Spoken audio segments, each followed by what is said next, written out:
Hi friends, it's Catherine here from Gastric Sleeve Diaries.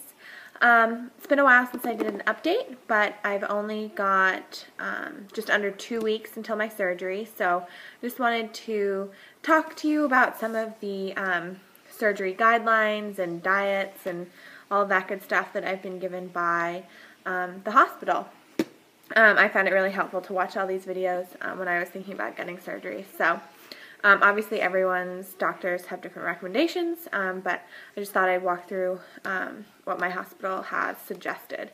I got a nice little binder. I am having my surgery at Mass General.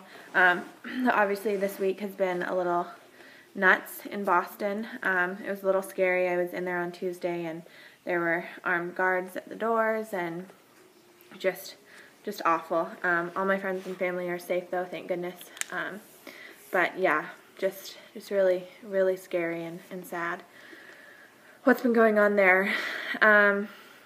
Anyway, so I've had 2 diet and nutrition classes, one that went over some pre-surgery guidelines and one that went over diet stages 1 and 2.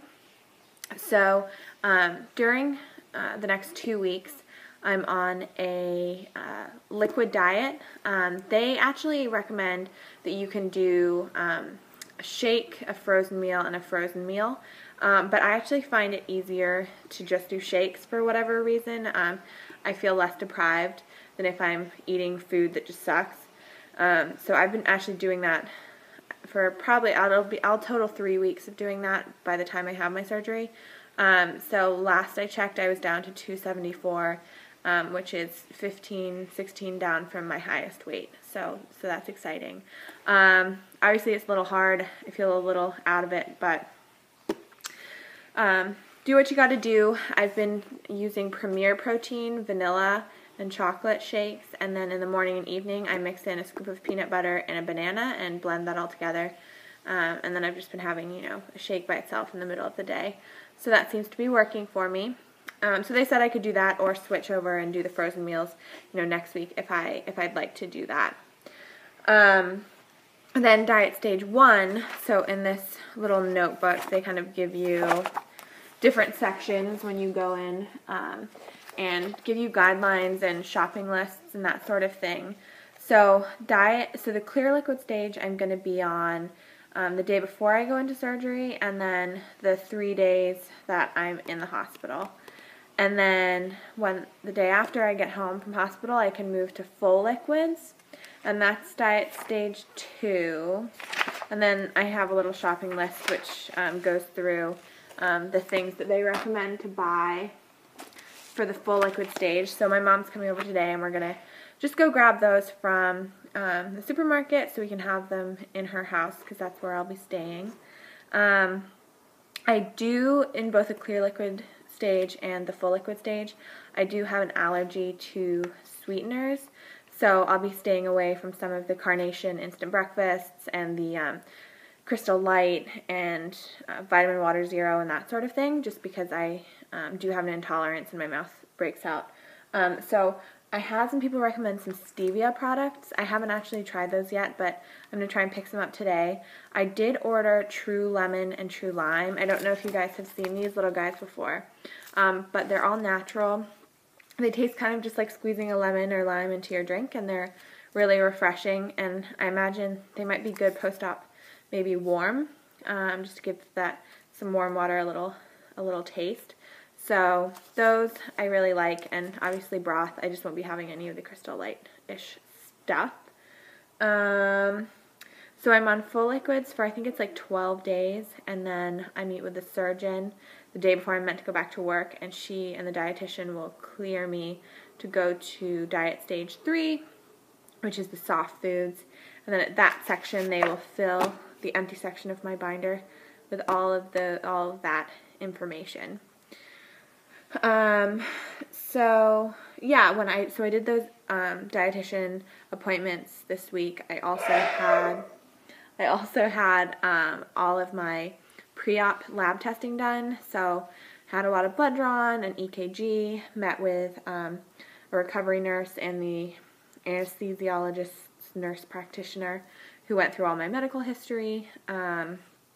So that was good to get that done. And then I got a list, actually, I think I have it here, of the vitamins that they want me to take. So the first thing is Flintstones with iron. They want me to do 2 of those every morning, forever.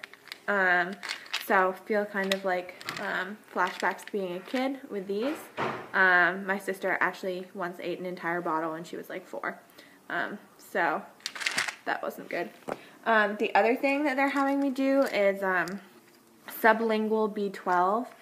These little guys are really small, and you just put them under your tongue and they dissolve. I guess you want them to be, your vitamins to be chewable or dissolvable, because after surgery it's harder to absorb, and they don't want you swallowing big tablets. And then the third thing was calcium supplements, 2 a day. They did give us a big list of like 20 different kinds you could buy from various places, but they suggested these Calcit Creamy Bites. They said that these tend to be people's favorites, so I just ordered those. I haven't actually tried them yet. People have said they're good. They are humongous. So 2 of these a day, and they also said never to have your calcium the same time as you have your iron, because I guess they compete to absorb. So these can't be taken the same time as these. So yes, there was that. I'm trying to think if there's anything else. They said not to get biotin. They have a whole section in here about hair loss, and that it's basically caused by the trauma of the surgery and also losing weight. So they said it'll fall out, it'll grow back, but taking biotin is a waste. So I guess I did buy that, but I guess I'm not going to take it. Then anything else, let's see. Yeah, I have crazy, so there were 8 pre-op appointments, and then there's like the first 3 months, I think I have another like 10 appointments, and then the next 3 months there's another slew of appointments. But those are more kind of lifestyle with a dietitian. I told you guys I was bugging the scheduler to submit my stuff for surgery. She hadn't when I was there last week, but she, when I was sitting there, did actually fax it over. But then I called the insurance the next day, and they said, oh, we never received it. So I got back in touch with the scheduler, and she said, oh, I sent it to the wrong number, I'll send it over now.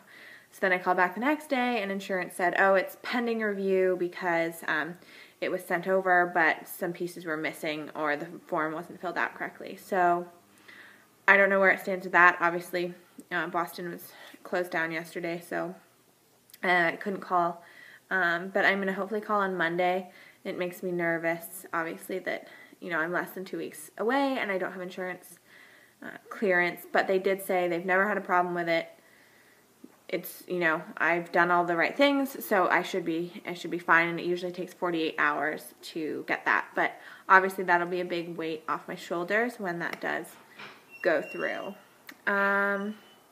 So did I have anything else to say? No, I don't think so. I just obviously getting a little bit nervous about everything, starting to pack my bag, going through and watching your videos for what you guys have recommended to bring to hospital. I will be there 2 nights, and I guess parts of 3 days. I'm nervous, but I'm excited, and I will update you guys next week after I have my final appointment with my surgeon and hopefully have insurance clearance. So, hope you guys are all well. Bye.